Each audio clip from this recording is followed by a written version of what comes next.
friends, welcome back to my channel. Today we are going to start our sum number 7. As you know about, in my last video I explained you 3 questions, question number 4, 5 and 6. I hope आपको वो तीनों question समझ आए होंगे।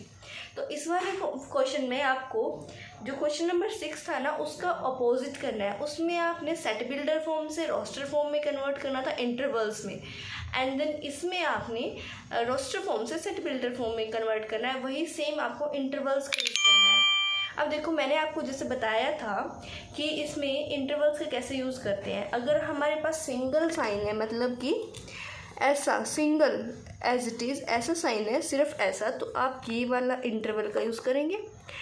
अगर आपके पास एक ऐसे एंड देन एक ऐसे है तो ये वाला। अगर आपके पास दोनों ऐसे हैं तो आप ये वाला ब्रैकेट यूज़ करेंगे, और अगर ये ऐसे एंड देन ये ऐसे तो आप ये वाला ब्रैकेट। यानी कि जिस तरफ भी आपका डबल साइन आ जाए उस तरफ आप ये ऐसे वाला ब्रैकेट का यूज़ करेंगे, जिसको हम बिग ब्रैकेट भी बोलते हैं। एंड देन जिसके साइड सिंगल है उसके साइड हम स्मॉल ब्रैकेट का यूज़ करेंगे। तो ये देखो, आपने ये सेट बिल्डर फॉर्म में कन्वर्ट करना है। जैसे वो पिछले वाले क्वेश्चन में फॉर्म थी ना, उसमें क्या फॉर्म थी आपकी।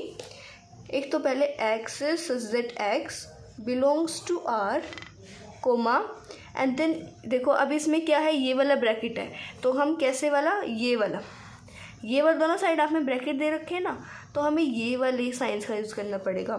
तो इसमें पहले -3, देन ऐसे, देन ये x, then that and then 0। तो आपका ये जो है सेट बिल्डर फॉर्म में कन्वर्ट हो गया। आते हैं नेक्स्ट वाले पार्ट पे। नेक्स्ट वाले पार्ट में आपको दे रखा है पहले बिग ब्रैकेट 6 एंड 12। तो इसमें देखो, बिग ब्रैकेट दोनों साइड है, यानी कि दोनों साइड ऐसे डबल सिंबल्स की होंगे, लेस देन और greater than equals to. X such that x belongs to R comma 6 double symbol x double symbol and 12। तो ऐसे ये हमारे रोस्टर फॉर्म में हो गया। बिल्कुल सिंपल है। अगर आपको एक बार समझ आ जाता है ना इंटरवल्स, तो आप बिल्कुल आराम से कर सकते हैं। तो नेक्स्ट वाला क्वेश्चन देखो, एक तरफ small bracket 6 12 and the big bracket. तो अब इसमें देखो, x such that x belongs to R where are single symbol and x then double symbol 12। Fourth part is -23 and 5। एक साइड आपका बिग ब्रैकेट है, एक साइड आपका स्मॉल ब्रैकेट है। Then x such that x belongs to R where -23 double symbol x then single 5। आपको इसमें ये वाले ब्रैकेट शो नहीं करने, इसमें आपको जैसे सेट वाले ब्रैकेट होते हैं ना, वही वाले ब्रैकेट का यूज़ करना है। इस वाले में आपको ये वाले ब्रैकेट्स का यूज़ नहीं करना, जो इसमें गिवन है उसका यूज़ नहीं करना। अगर आपको इस फॉर्म से इस फॉर्म में कन्वर्ट करना है तो आप ये वाले ब्रैकेट का यूज़ करें। इसमें आपको ये वाला इस वाले का यूज़ नहीं करना। एक तो ये वाले, ये किसके होते हैं, सेट के होते हैं ब्रैकेट। ये वाले ब्रैकेट क्लोज इंटरवल और ये वाले bracket open interval. Okay, I hope आपको ये वाला क्वेश्चन समझ आया होगा। तो आते हैं अपने 8th वाले क्वेश्चन पे। तो देखो, अपना 8th जो क्वेश्चन है उसमें आपको क्या करना है, उसमें आपने वर्डिंग्स के फॉर्म में लिखना है। तो मैं आपको वर्डिंग के फॉर्म में तो लिख के नहीं बताऊंगी, लेकिन मैं आपको समझा जरूर दूंगी। देखो, राइट द यूनिवर्सल सेट। अब इसके लिए आपको यूनिवर्सल सेट का पता होना चाहिए, जो पूरे यूनिवर्स में है ना, सबका मिक्सचर कर दो। यानी कि किसी का भी सेट है, जैसे कि नेचुरल नंबर का सेट है, तो आप उसमें मिक्सचर करो यूनिवर्सल सेट। कहीं तक तो आपको स्टॉप करना पड़ेगा, वो आप चाहे तो स्टॉप कर सकते हैं। जैसे कि अब मैं बोल दूँ कि natural number 1 to 10 universal set, कोई भी आपको यूनिवर्सल सेट का यूज़ होता है ना, तो आपको 3 सेट दिए जाएंगे। एक यूनिवर्सल सेट होगा, एक सेट ए एंड एक बी। फॉर एग्जांपल देखो, यूनिवर्सल सेट 1 2 3 4 5 6 7 8 9 एंड 10, ये आपका यूनिवर्सल सेट है। और मान लो कि आपका एक ए सेट है, जिसको मैं दे दूँ 1 3 5 एंड देन 7 9, और एक आपका बी जो सेट है उसको दे देती हूँ 2 4 6 8 10। तो ये देखो ए सेट में और बी सेट में अगर आप इनको कंबाइंड करेंगे तो आपका ये वाला सेट बनेगा।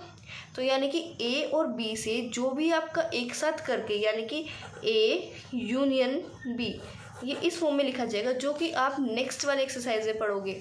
तो उसमें अगर मैं ए यूनियन बी निकालूं तो मेरा सेट कौन सा ये बनेगा जिसमें रिपीटेशन अलाउड नहीं होती। तो इसमें तो रिपीटेशन वैसे भी अलाउड नहीं होगी। 1 2 3 4 5 6 7 8 9 10 ये सेट कंप्लीट हुआ। तो इसमें यूनिवर्सल सेट क्या हुआ, यू। अभी देखो जो 8th क्वेश्चन है उसमें आपको करना है what universal set would you purpose for each of the following. दोनों के लिए आप यूनिवर्सल सेट कैसे क्या बनाएंगे। The set of right triangles, right triangles का आप सेट देखो, राइट ट्राइंगल्स का सेट क्या क्या बना सकते हैं आप राइट ट्राइंगल के बारे में।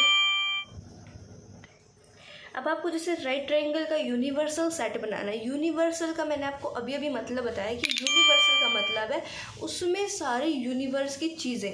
राइट ट्राइंगल के साथ साथ अगर आप और भी ट्राइंगल्स का इसमें अगर जिक्र करते हैं तो कोई प्रॉब्लम नहीं है। यूनिवर्सल सेट के लिए आप इसमें राइट ट्राइंगल, एक्यूट और एवरीथिंग जितने भी आपके पॉलीगन्स हैं या फिर ट्राइंगल है सेट आप बना सकते हैं ना ट्राइंगल्स का। कैसे कैसे triangle, equilateral, isosceles, scalene and then right triangle, acute triangle, obtuse triangle, आप इनके सेट बनाएंगे तो वो यूनिवर्सल सेट होगा जिसमें राइट ट्राइंगल का भी इसमें आप पिक्चर बनाएंगे या फिर नाम लिख देंगे। नेक्स्ट आते हैं आइसोसेलेस ट्राइंगल के। आइसोसेलेस ट्राइंगल के लिए यूनिवर्सल सेट में क्या होगा, पॉलीगन्स का भी यूज़ कर सकते हैं। पॉलीगन्स यानी कि जिसके पॉलीगन्स की डेफिनेशन आपने आई थिंक आपने 7th एंड 8th क्लास में पढ़ी होगी। पॉलीगन्स सिंपल एक टर्म है और इसमें 2 डायमेंशनल फिगर भी आप बना सकते हैं आइसोसेलेस ट्राइंगल में। आइसोसेलेस वही होता है ना जिसके 2 साइड इक्वल होती है, तो उसमें 2 डायमेंशनल फिगर भी आप बना सकते हैं। तो आते हैं 9th वाले क्वेश्चन में। ये इतना इंपॉर्टेंट है नहीं, आप 9th क्वेश्चन पे आओ। 9th question tick the correct की फॉर्म में आ सकता है। ये इस वाले एक्सरसाइज का लास्ट क्वेश्चन है। तो इसमें देखो गिवन द सेट ए, आपको सेट ए गिवन है। इसमें देखो एक सेट ए है आपका, क्या है उस सेट ए में एलिमेंट्स कौन से 1 3 एंड 5। 9th क्वेश्चन है ये आपका। एंड देन सेट बी है 2 4 एंड 6 एंड सेट सी है 0 2 4 6 and 8। Which of the following may be consider as universal set for all these 3 sets. अब आपको 3 जो सेट गिवन है ना उसमें आपको यूनिवर्सल सेट यानी कि जितने भी एलिमेंट्स हैं तीनों के तीनों सेट में वो उसका आपको एक सेट बनाना है, अलग अलग में नहीं लिखना है। यूनिवर्सल का वही मतलब होता है। आगे हो सकते हैं कोई प्रॉब्लम नहीं है, लेकिन हमें अगर ऐसे ऑप्शंस दिए हो ना तो उसमें हमें सबसे बड़ा देखना है कि सबसे ज़्यादा लंबा सेट कौन सा जा रहा है, क्योंकि यूनिवर्सल सेट का मतलब दुनिया भर के सारे यूनिवर्स के नंबर, तो उसमें कितने भी हो सकते हैं, बस जो हमें सेट गिवन है उनके एलिमेंट्स जरूर आने चाहिए इसमें। अभी देखो यूनिवर्सल सेट 1 3 5 1 3 5 2 4 6 यानी कि 1 2 3 4 5 6 तक हमारी काउंटिंग कंप्लीट होगी। अब इसमें हमें रिपीटेशन अलाउड नहीं है तो इसमें 6 तक की काउंटिंग होगी। अब देखो 0 आया है तो 0 का मतलब है इसमें 0, इसमें अगर आप आगे लगा दोगे तो 0 तो रिपीटेड है नहीं, तो 0 1 2 3 4 5 6 तक काउंटिंग हो गया, आपके होल नंबर्स हो गए 6 तक। अब उसके बाद देखो कुछ भी दोबारा से रिपीट नहीं होना चाहिए। अब ये लास्ट में 8 आया यानी कि 0 1 2 3 4 5 6 एंड 8 ये आपके पास एलिमेंट्स हैं। अब इसमें से कौन से सेट में, चारों में से किस सेट में आ रहे हैं। सबसे पहले 5 को देखो, 5 तो ऐसे ही कैंसिल हो गया, इसमें तो कुछ है ही नहीं, एम्प्टी सेट है। अब फर्स्ट वाले में देखो 0 1 2 3 4 5 6 तक है, तो हमारा तो लास्ट में एक 8 भी एलिमेंट आया था ना, तो 6 का तो होगा नहीं, दोनों हमारे कैंसिल हो गए, फर्स्ट 2। आते हैं थर्ड वाले पे 0 1 2 3 4 अप टू 10 है आपके पास। एंड नेक्स्ट पे देखो 1 2 3 4 5 6 7 एंड 8। अब आप कई बच्चे क्या बोलेंगे कि 7 कैसे आ गया, 7 तो इसमें कोई एलिमेंट था नहीं। तो मैंने आपको बताया ना कि जो हमें एलिमेंट्स गिवन है ना सेट के अंदर, उनके अलावा अगर कोई और एलिमेंट आ जाता है तो कोई प्रॉब्लम नहीं, बस जो एलिमेंट है वो होने ज़रूरी है।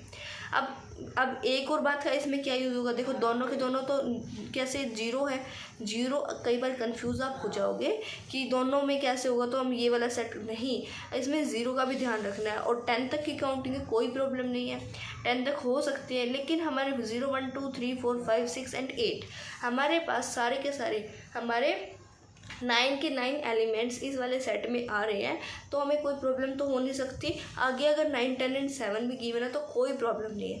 आई होप आपको ये तीनों क्वेश्चन ज़रूर समझ आए होंगे। अगर आपने मेरी लास्ट वीडियोस नहीं देखी हैं तो एक बार उन्हें ज़रूर देखें एंड कमेंट करके ज़रूर बताएं कि आपको समझ आया या नहीं। Thanks for watching my video. Thank you so much.